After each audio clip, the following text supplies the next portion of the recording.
My name is Dr. Ian Storch. I'm a board-certified gastroenterologist and osteopathic physician, and you are listening to DO or Do Not. If you are interested in joining our team or have suggestions or comments, please contact us at doordonotpodcast.com. Share our link with your friends and like us on Apple Podcasts, Facebook, Twitter, and Instagram. We hope you enjoy this episode. This is Avery Bellato. I am a first-year osteopathic medical student at the Alabama College of Osteopathic Medicine, and you are listening to the DO or Do Not podcast. In today's episode, we are joined by Dr. Mary Doellman, a board-certified ENT with Phelps Health in Rolla, Missouri. She shares her journey through education into medical practice in a unique specialty in the rural setting with a military backdrop and as a woman. She also examines how her roots and experiences helped shape her direction at each step, imparting a variety of insights to all those in similar realms. We hope you enjoy this informative and encouraging episode. So, thank you for joining us. Tell us, what does a normal workday look like? Start from the morning, take us through when you go to bed. So I am always been an early morning person. I've never been a night owl. So I typically will get up anywhere from like 5 to 5:20 in the morning. I may do some like wellness stuff, like maybe a meditation. I have all the Peloton toys. Working out in the morning is probably the best time for me to get a workout in. So frequently I'll try to get at least a 20 or 30 minute like workout in. I'll come up. We live in a rural setting, so I have chickens and ducks and birds. I'll let my birds out. I'll come back. I'll start getting the kids up ready. It's around 6:20 in the morning. We have an au pair, which is kind of like a foreign exchange student nanny. So they're really in charge of getting the kids ready in the morning, but we do help make sure that they're kind of up and running. I'll get ready for work. I'll leave. In general, I need to leave between like 7 and 7:15 if I don't have a 7 a.m. meeting in the morning. Clinic starts at 8. Sometimes I'll sit, double check morning if there may be a patient around on if there's a consult to see, or I'll work on all the labs that rolled in, overnight, or questions that may have rolled in after I was gone. So a little bit of just, maybe 10 or 15 minutes of admin time, or I might like look at what I'm going to be seeing that day if I haven't already the night before. Clinic starts at 8 in the morning. We hit the ground running. My appointment slots are only 15 minutes in general. So that does allow for a lot of patients if there isn't, time blocked for a meeting or something else. If I have a procedure, like a clinic procedure, depending on what it is, that may be a 30-minute block of time. I see clinic in an outpatient setting anywhere from 4 days a week or 3.5. It averages out to be 3.5 days a week because I have on average a day and a half of OR because it alternates depending on what week it is. So one week I'll have one full day of OR, and then the second and the fourth Mondays of the month, I also have an OR. So some weeks I have 2 days of OR, some weeks I have 1 day of OR. So that's kind of how it averages out. I, have a break for lunch, which half the time I'm just catching up on notes. Sometimes there are lunch meetings, and then I'll see an afternoon clinic, depending on what day of the week it is. It may end at anywhere from 3:30 to 4:30. We have a very allergy heavy ENT clinic. And so if allergy will run until 4:30, they'll give their last subcutaneous injection at 4:30. And then depending on where they are, they may need to sit in the clinic for 30 minutes. So sometimes I can't leave until 5 if that's the case. If there's someone else, another provider that's going to be present, I might be able to leave earlier around 4:30 if that's possible. There are some days I have more admin time blocked in the afternoon. So in general, I won't leave before like 3:30. There's just too much work to do, but go home, try to get some dinner started, depending on what maybe extracurricular activities my children have. I have 2 small children, so they're not doing a ton, but I recently got them into 4-H because we live in a rural area and that's what you do, right? And work on that, try to pick up the house, put the chickens up, we'll spend time as a family. We may watch a movie or play, or I'm trying to get my kids into Harry Potter. And so we may read them stories, just things like that until they go to bed. I also like to go to bed early. So in general, I am if I had my way in life, I would be in bed at 8 p.m. But usually I'm in bed around 9, 9 or 9:30. And then you just start the day over. And if, it's a call day and you get called in, you go back in. If not, live in your best life. Depends also what season it is. I like to garden. I like to think of myself as a gardener. Really, I just tend to buy a bunch of plants and they die. Frequently, my husband is a big outdoorsman. He might be hunting, so he might not be going out. But we also enjoy foraging for mushrooms. So we have several hundred acres that we can walk. And sometimes after school, kids enjoy doing that too. And so we might go out and try looking for, if it's the summer chanterelles, if it's the early spring and it's morel season, we might do that. There are some fall mushrooms that I've really never been able to find, but I know exist and I know are in the area. So you're kind of on the search for those. So, just depending on what season it is, what we may be doing. Sounds like a good balance. So tell us, what type of patients do you see on an average day? And can you tell us about a patient you saw this week? Sure. ENT is cradle to grave, right? We will see babies like newborns if they are having trouble latching and potentially they may need a frenulotomy. I will see 95-year-old patients that are dizzy and they're not sure if it's vestibular related. So I am a general ENT. I'm a comprehensive ENT. So we have a very, very comprehensive practice. And we also actually have a very heavy allergy practice. ENTs do practice some allergy now.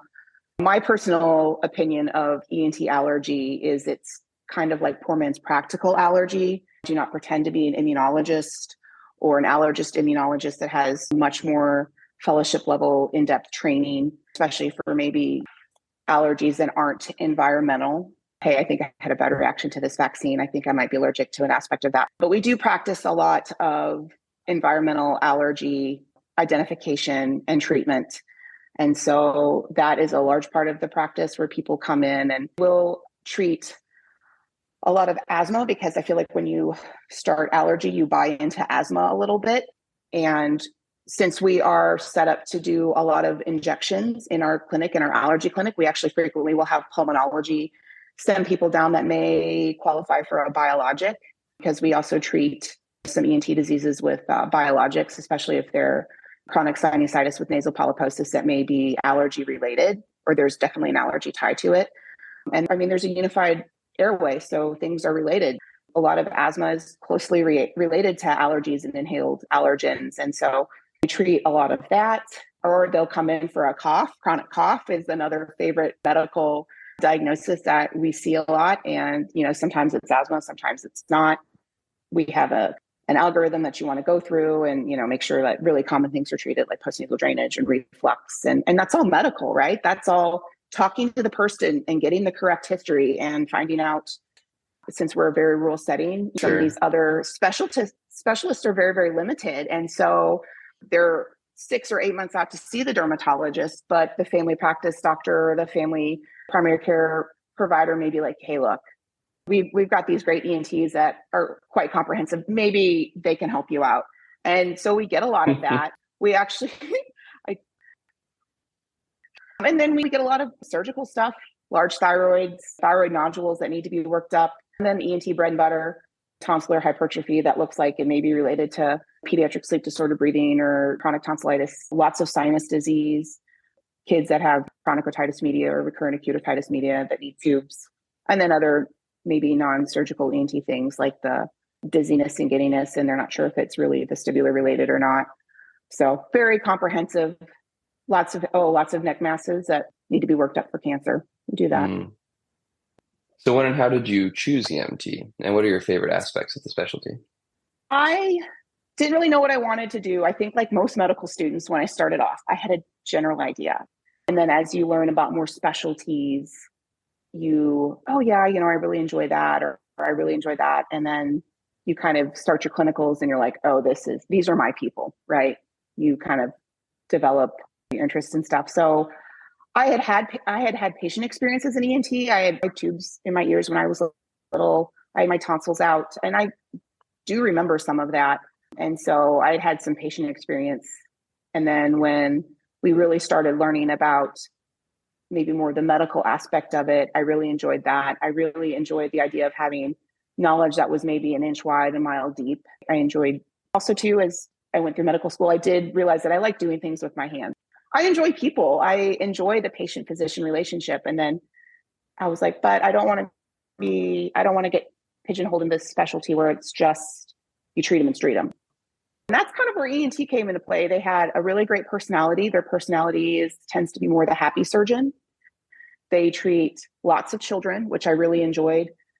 Since you do treat so much more stuff medically, you have a much longer patient-physician relationship with some patients. So I really enjoyed that. And also, too, the lifestyle is actually very, very good. You know, I mean, you do have to take call, and there are certainly plenty of ENT emergencies out there, but a lot of ENT need is, hey, can you just see this first thing in the morning? Or, hey, can you see this person within the week? As opposed to the appendectomy that needs to come out, or the acute cholecystitis where you've really got to get them in and get something out within a day or two. You know, I mean, there's the urgent airways that need awake trachs. There are the deep space neck infections where they're really sick. Things need to get drained. There are the peritonsillar abscesses that are quite large and they're really struggling to do anything else that you can't necessarily give them steroids and antibiotics. So, I mean, there are true ENT emergencies, but for the most part, it's not like you have to stay in house or you're just really, I'm totally going to be offline for 24 hours because I'm on call. So that was very appealing. Now talk to us for a bit about how you employ OMT or OMM in your practice in terms of like what techniques do you use? I actually went to an allopathic residency through the Army, but I do have DO medical students come through and I will actually prod them. I'm like, all right, what are you doing? A, B, C, D, you know, now I have my big green fundamental philosophies of osteopathy in my office still. And sometimes I'll whip it out and be like, all right, what are we doing for that again? It's been, I don't know, however many years since I graduated from medical school. I do a lot of suboccipital release and I see a lot of headaches. That's another big ENT like chief complaint that'll come in. And since we do Botox for migraines, sometimes it is a migraine, but we see a lot of people where they're like, oh, I have these terrible sinus headaches. And you're getting into the history and you're like, tell me what the headache feels like. And they're like, it's like a rubber band around my head. It hurts so bad. I'm like, oh, my friend, that is not a sinus headache.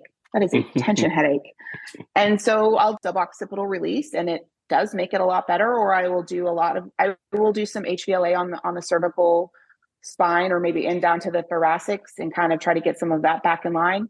I see a lot of neck musculoskeletal pain because it's neck pain.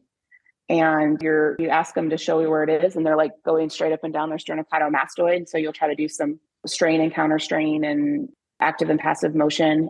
I see a lot of referred otalgia that's actually from temporomandibular joint disorder. And I haven't really gotten into that as much, but I identify it a lot. And their masseters are really tight and spasmy. Their temporalis muscles are really tight and spasmy and painful. And so sometimes I'll try to work just a little bit of that out. I am kind of constrained to a 15-minute appointment. I also frequently run behind because of this, trying to get some of that done. Part of my physical exam is if I really think it's TMJ, I will have them open. I'll look at their occlusion to see if there's any jaw drift. I will actually put lateral pressure on their ascending ramus from their mouth. I'll put a glove on and poke on their ascending ramus and see if I can recreate the pain, because if you're putting pressure on the joint and you're recreating their otalgia, that's it. Great news. You don't have terrible ear infections. Pain is from this. And then it's a lot of counseling, which I also feel like a DO philosophy is you treat the person, not the disease. You have to kind of maybe take those 2 steps back where it's not just, yeah, you have TMJ, your joint's irritated. Okay, listen, you have to help me identify, the offending factors you're doing. A lot of women have TMJ. And you have to explain to them, listen, you are probably clenching your jaw and you don't even know it, because as a woman in society, you are taught to internalize your emotions and it's not socially acceptable for you to punch a hole through a wall or throw a chair. What do? You clench your jaw. They just pause and you can see things click and they're yeah. So, and that's very much a DO philosophy that I feel like I do encompass and I do actively practice. And is what makes me different than my MD partner. Where did you grow up? And when and how did you become interested in medicine, decide you wanted to be a doctor? I grew up in rural Georgia, about 30 minutes outside of Savannah. My father was an infantry officer and he also was a helicopter pilot. So we ended up between Fort Stewart and Hunter Army Airfield. He actually got out before we were really in high school. So I did stay in Bryan County, Georgia, and I graduated from there. So grew up in a rural setting, past peanut fields, soybean fields, and tobacco fields to go to school. And always kind of a rural person. And I do think that affected at least what I was comfortable with, like living, now that I'm grown up, right? I don't mind the country. It's what I'm used to. I always knew I wanted to do something in healthcare. And I actually thought I was going to do physical therapy. We had a physical therapist come and talk to my grade when I was I think in ninth grade. And I was like, oh, that sounds awesome. So I started volunteering at one of the hospitals in Savannah at the PT lab. I really enjoyed it. And so I came back the next year. So this was probably maybe my sophomore year in high school. And I was doing a lot of volunteering. And it was really funny because the physical therapist looked at me at the end. They took me out to eat and they were like, hey, we actually think you should go into medicine. This was around a time where physical therapy at one point was an undergraduate degree. And then it had started to become a master's degree. And then it was becoming a doctorate level program. Mm-hmm. And this was kind of around that transition where it wasn't really a master's level degree anymore. They were really making them PhDs in physical therapy. And they're like, if you're going to have to do that much, just with the way you think and ask questions and want to do stuff, why don't you look into being a physician? And that's kind of what put me on that path. And I was like, okay, sounds good. And so I started kind of shifting my focus a little more that way. My senior year of high school, I ended up actually joining what they call an academy program. I was still technically a student of my high school, my public high school, but this was almost like a satellite feeder program for Georgia Tech. And I don't know if I really should call it that, but you basically lived at a junior college. You took full-time college classes. And so the whole idea of that program was that you would graduate high school with an associate's degree. But it was really wonderful because I was able to get much higher level math and science through that program because it was targeted for engineering, math, and science. And most medical students end up being some sort of a biology degree. So I got into that feeder program. I interviewed at Georgia Tech, realized that, yes, I didn't want to be in a super small school, but maybe places like Georgia Tech and UGA were just going to be a little bit too big for me, but I did want a more metropolitan area. And so I ended up finding a nice small private liberal arts school that had great medical school acceptance rates in Atlanta as well. And that was my very cattywampus path to medicine. And, but going into college, I knew I wanted to be a physician. I knew I was going to be pre-med. So I was a biology major, kind of the classic path. We had, as a freshman at Oglethorpe University, which is where I went for undergrad, if you had identified yourself as pre-med, they had a pre-med class they wanted you to take. And that is actually where I learned the differences between an MD and a DO. And they talk about all the different things you can do in medicine, podiatry, MD, DO, optometry, nursing. Now, my university didn't have a nursing school or a nursing program, but they talked about that, and they talked about the different levels of nursing you could do as well. It was an introduction to medicine and essentially like the healing arts. And so I remember calling my mom and being like, hey, I didn't even know there's this type of physician called an osteopath. And my mom was like, well, Mary, your family physician is a DO. And I was like, it was just like that little emoji where like your brain explodes. And because I was like, I remember sitting in class and being like, that's totally me. I totally enjoy that. I see that philosophy, because my pre-med instructor was a PhD in biology, but he was very good about explaining it. Hey, look, they have some different philosophies. They tend to do more like treating the whole body in the unit. And he talked a little bit about AT Stills, that it was, founded in America. And so I was really into that. And then, and then I found out my family physician was a DO, and I was like, oh, I really like that. And so I did apply to MD and DO schools when I was junior or senior in college, and I was transitioning, figure out what I was going to do after I graduated college. So that was my first introduction into DO. And you talked about the manipulation, and then, when you go through and you interview at schools, you get a feel of how that school is. And the school I ended up going to, I really liked the feel of the school.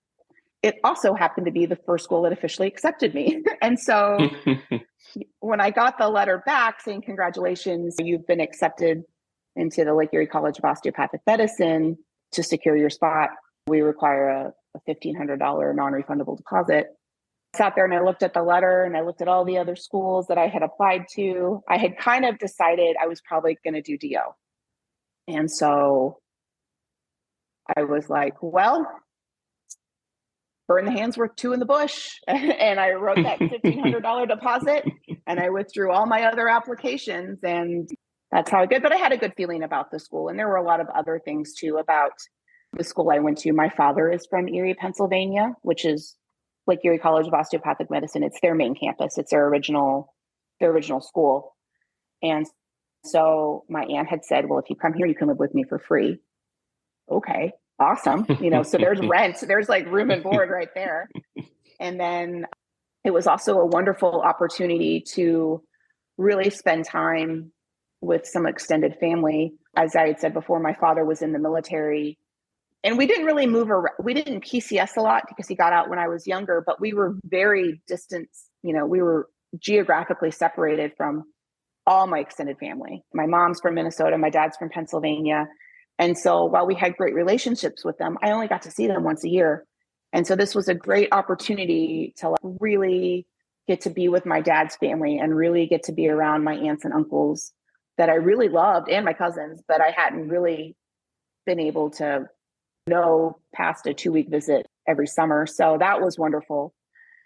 And plus I actually really like cold weather and snow. So that was also great. And I was close to these East Coast skiing resorts and it all just really worked out. It's that kind of, I don't want to sound too woo, but it's just kind of, I think that greater power leading you to what you need to be doing. So that's how I ended up at my school. Plus, I also enjoyed the fact that they had these different pathways set up. I ended up doing the traditional learning-based pathway. That's just how I am wired. But the fact that they had this opportunity for a problem-based learning or independent study, I really thought, to me at the time, seemed very progressive. And I really thought was very neat. And so I enjoyed that as well. The fact that the school just even offered that. How was your experience at your school? What kind of made the experience special for you? And how is the osteopathic philosophy taught and appreciated there?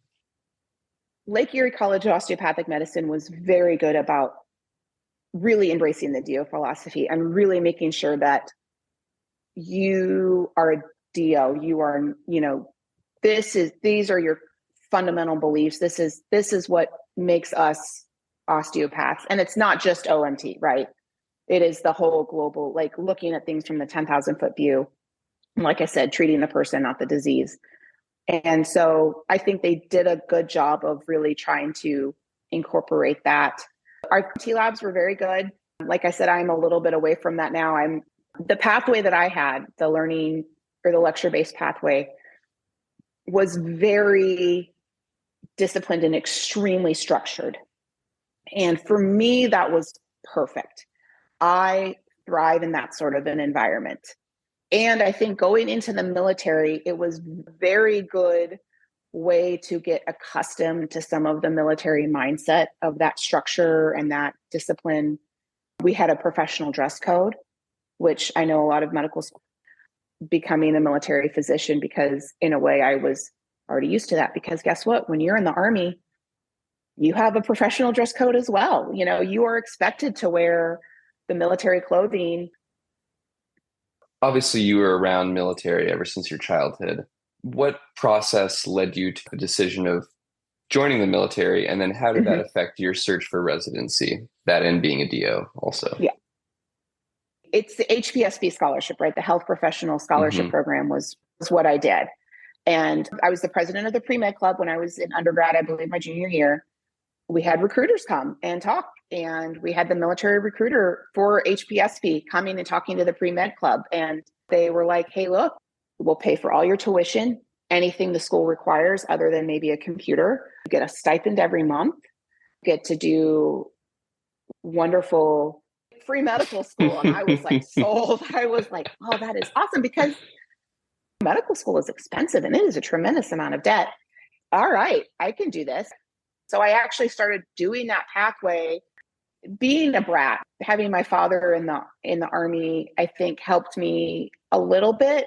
I remember him specifically saying, listen, if you're going to do this, you have to be okay with being deployed. You have to be at peace with this if that's what you're going to do, because you need to just accept the fact that you will be deployed. And if you accept that fact, your life will be much easier. You go through and you have your other colleagues, and like either, they want to be dermatology or they want to be something else. And then they potentially become deployed, or they get set up for deployment, and they just fight it tooth and nail. And they are so unhappy because this is always this cloud over their head if they're going to be deployed or not. And so I think just having that mindset made my military experience much better. Also, too, I was single and they don't deploy you as the ENT. They deploy you as some other MOS. They have these, professional filler systems sometimes where they're like, well, we actually need you to be a medical specialist policy writer. You have to understand that the Army is also very good about developing leadership. And sometimes they develop leadership baptism with fire. At Fort Leonard Wood, it was a one-man shop. It was just me. I was the only ENT. I was married at the time to another active duty service member who's a nurse or was a nurse in the Army. Also, too, the military has a really wonderful, very progressive maternity leave policy. So when I had my first son, I actually had 84 days of paid maternity leave. Wow. Which was a complete gift. And does not really happen in the civilian world unless you're doing FMLA or you're taking, a pay cut or whatever. And so I had 2 children under that policy, and it was tremendous. And that's exactly what it was. I felt my best friend, I would call to this day. We went to medical school together, but we really didn't know each other until we went to officer basic course, which is now called BOLIC. And we don't really get to see each other a lot, but when we do pick up the phone, it was like I just talked to her yesterday.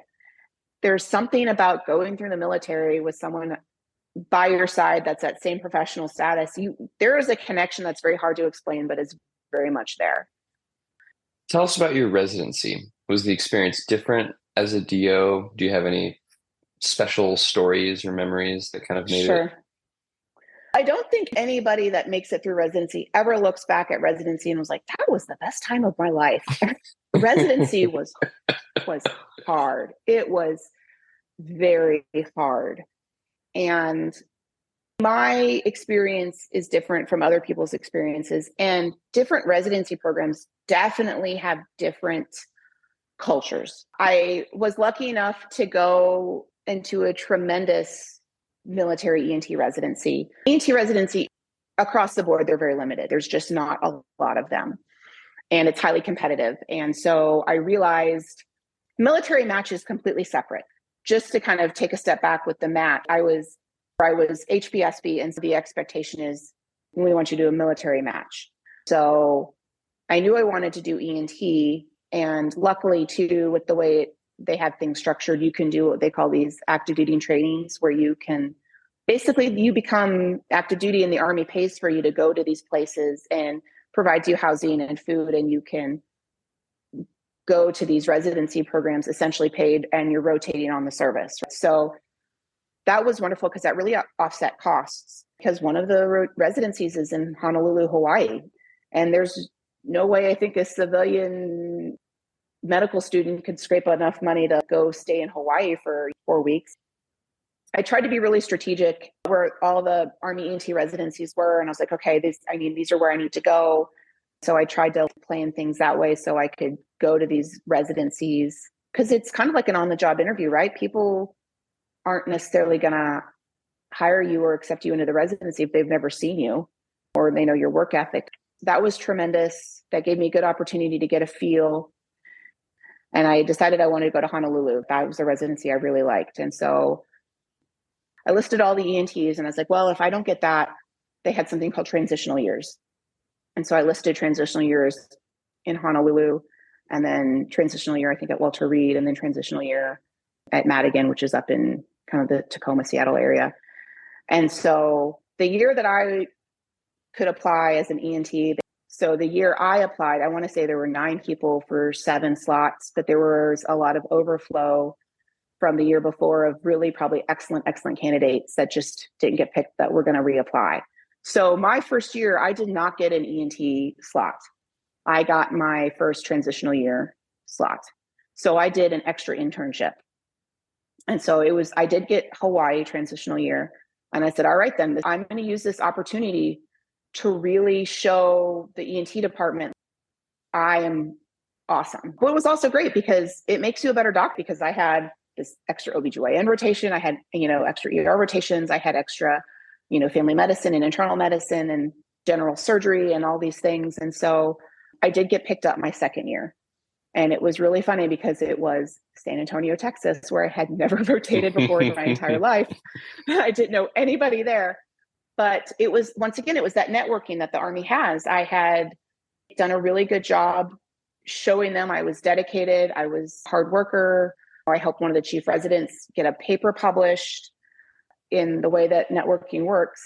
I had been on the general surgery rotation, and one of the general surgeon staff took a shiny to me. He really liked me. And he was, would you consider doing general surgery? And I had told him, I do love surgery. If I don't match ENT after 3 times, I'll probably do general surgery. And so he said, we had that conversation, and I was like, hey, listen, I really want to do ENT. If you really want to help me out, write the program director here and let him know what a good intern I am. And he did it. And to this day, I am 95% sure that is how I became an ENT, because he wrote that to the program director of the residency director at Tripler.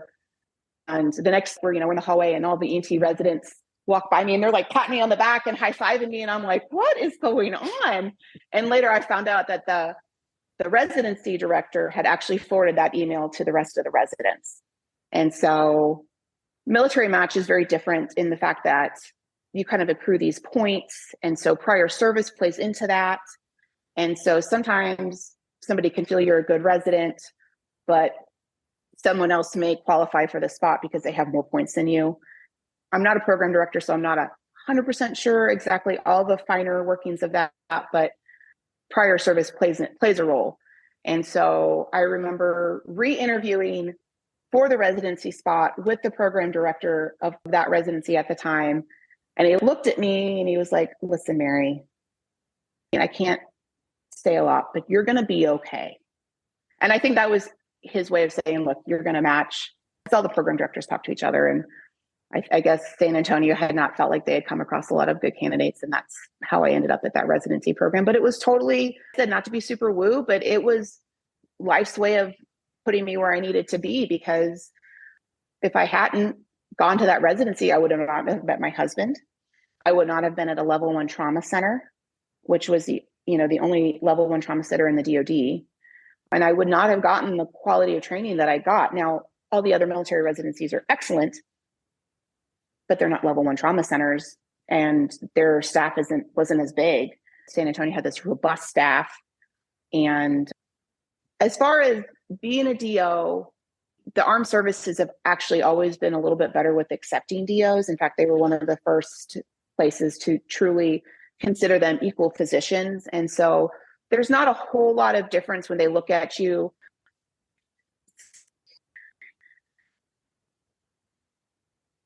I think that's beautifully put. All right, I'm going to close this one down and then open one last meeting, and then we'll bring it home. Sound good? Oh my gosh, has it already been 45 minutes? Yeah, okay, thank you. After residency, how was your experience looking for a job, and how did you choose your practice location? What are the pros and cons of your choice? The nice thing is it's needed everywhere. You can go anywhere as an ENT. Being stationed at Fort Leonard Wood, which is only 30 minutes from where I practice now, it gave me the exposure to that medical system. I did some moonlighting for them, so I was able to learn the hospital and meet the partners. My husband and I had been on the fence for a while and had to really sit down and crunch some numbers, see what was going to be best for the family. In South Central Missouri is only about 3 hours from where my husband grew up. And my husband is very tight with his family. I am a Rolling Stone. Missouri has a very wonderful cost of living, really is an underappreciated state, especially if you enjoy the outdoors. It has tremendous extremely well-maintained state parks. If you're an outdoors person, it gets all 4 seasons. Where we live, we're really not that far from St. Louis, a big metropolitan area. If you do want to go to like musicals or big cultural festivals or see an opera, or can certainly go there. And plus there's a major airport. And so sometimes if you are in a bigger city where the market is more saturated, they might not pay you as much. Also too, you don't necessarily get pigeonholed into something. Sometimes if you're in an area and the pediatric ENT is on that corner block and the neurotologist is on that corner block and the head and neck surgeon's on that corner block and the laryngologist is right over there, either they want to go to the subspecialist or you're getting all the really non-surgical stuff. Tympanic membrane perforation is going to the neurotologist. So that's nice in a more rural area, is you don't necessarily have that problem. Yeah. Sure. And you have lots of space to stretch out, and you can have your chickens and your ducks and your beehives if you want. And on that note, what are some perks of working in a rural setting that you didn't expect? And similarly, what are some drawbacks that people considering working in a rural setting should know about? Space is a plus. If you want several acres, you live in a rural setting, that's not impossible. My husband and I, we live on a 22-acre lot, pasture all around us, and our neighbors have 400 acres and they run cattle. And so it's very serene and it's very quiet and you have your space. However, on the downside, when it's 2 a.m. and I have to go stop a tonsil bleed and I'm driving in the middle of the night, but I have to drive 25 minutes down a dirt road and down a county highway. I mean, that's comes with the territory. That is a drawback, right? I don't live 5 minutes from my hospital. With people, you do develop that really great patient-physician relationship. You do, on occasion, get treated like their primary care doctor. I've had patients where I'll see them for an ear problem and we've cleared up their ear problem. I'm like, great, come back as needed. And then they develop an acute cough and they want to see you. They feel comfortable with you and they want you to help them out. I tell people one of the biggest compliments they can give me is when they ask me if I can be their primary care doctor, which happens sometimes. And it's a tremendous compliment. Cost of living is very low. I think that is a bonus of living in a rural setting. Your dollar goes really far. People are extremely friendly in the Midwest and are, I think, kind of interested in if you are from somewhere else. And that's kind of nice. So in retrospect, how do you feel about your time in the military and how would you advise students thinking about this route? It was great for me. I do not regret my time in the service at all. It gave me, like I said, a tremendous amount of discipline and leadership experience, some of which was baptism by fire. Like I graduated residency and I started my first job and they're like, congratulations, you're the director and they're head of your section, right? Because you are the only ENT and you're in charge of all these people, which they don't teach you that in medical school. And so there was some of that.